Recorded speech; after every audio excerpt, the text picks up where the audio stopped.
I never imagined love could be humiliated into silence.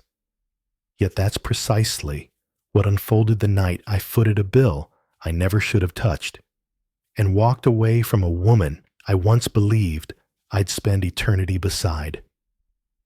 Her name was Lana, and she breezed into my weary world like a shot of oxygen after years of romantic suffocation. She wasn't just attractive. She had that whip-smart, sly wit that made you feel like you were sharing a wicked little secret with her. I fell quickly. I fell completely. Our story began in a quiet, tucked-away bookshop. The last time I saw your mother, before we became us, one of us reached for Sylvia Plath's The Bell Jar, and the other offered, "Let me get that for you." She smiled sweetly, thanked me softly, and then we sat cross-legged between the dusty shelves, trading stories of childhood, heartbreak, and our favorite reads. Something undeniable clicked. The kind of spark that makes your soul whisper, finally. I asked her to coffee right then. And from that day forward, we never looked back. Or rather, I didn't. That first year was bliss. Like full-blown fairy tale bliss. Cozy movie nights, deep 2 a.m. convos, impulsive weekend road trips, and lazy Sunday mornings that felt plucked straight from a love story montage. She'd sit writing poetry with tea in hand, or blast jazz while dusting every corner of the place.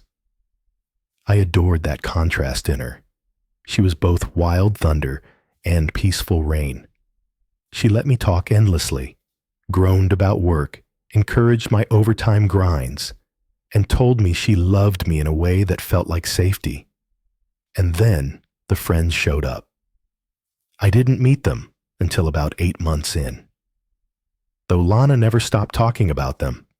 Madcap, dramatic Chloe, loudmouth college pal with a wild streak. Reckless Sarah, the party girl with a job I swear was imaginary. Tall, mean, cat-obsessed Ben. And then there was Damien, the one she insisted was her big brother. But something about them was always off. Not just close-knit, but possessive, judgmental. They looked at me like I didn't belong. And soon, I started to agree. I vividly remember the first time I met them all together. A packed, thumping bar downtown.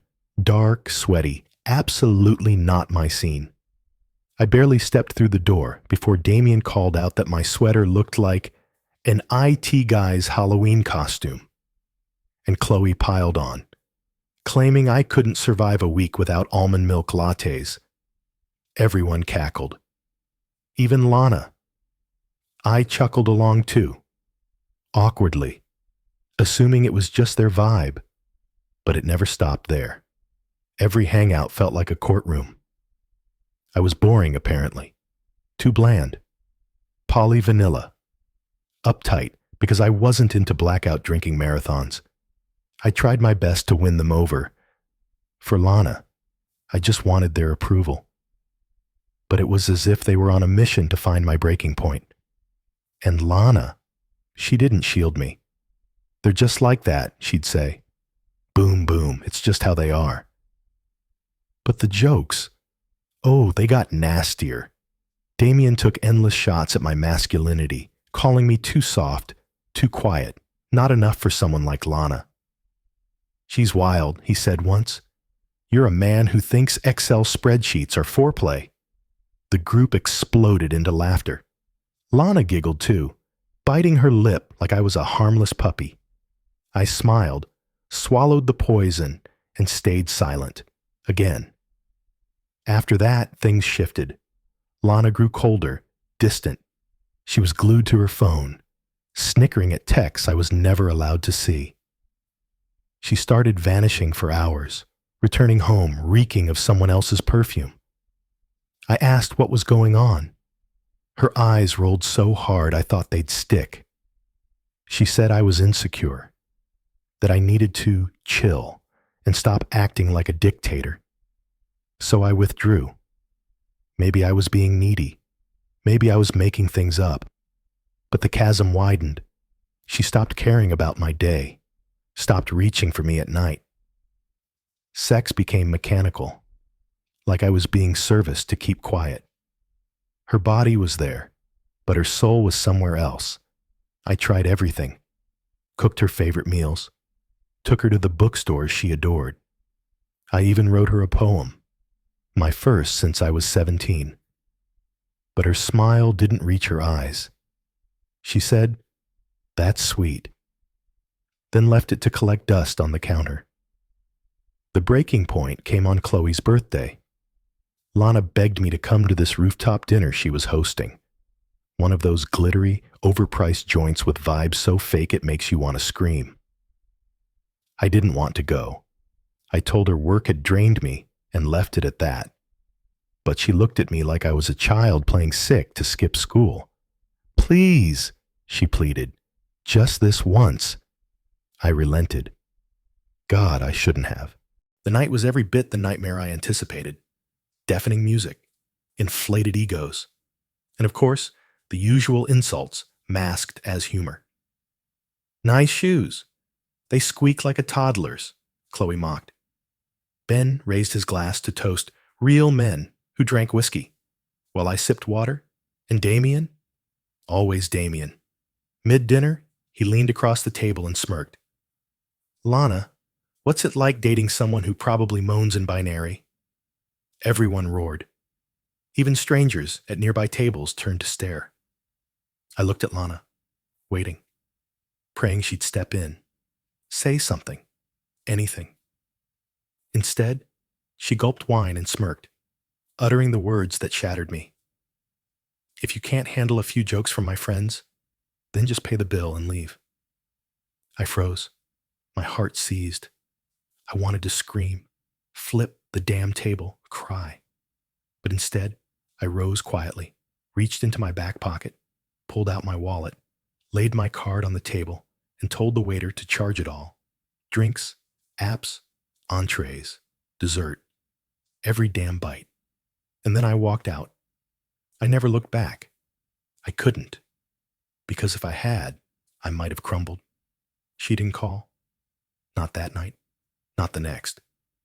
3 days later, her only message read, "You embarrassed me in front of my friends. Grow up." No apology. No shame. Just blame. 2 weeks passed. Then came the Instagram posts. Group shots. In them, Lana wore a white midi dress with a soft glow and bronze makeup, hair twisted in an elegant bun. In one, she sat next to Damien, laughing, leaning into him like I never existed. My gut twisted.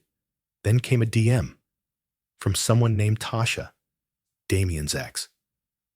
"Thought you should know," she wrote. Exclusive.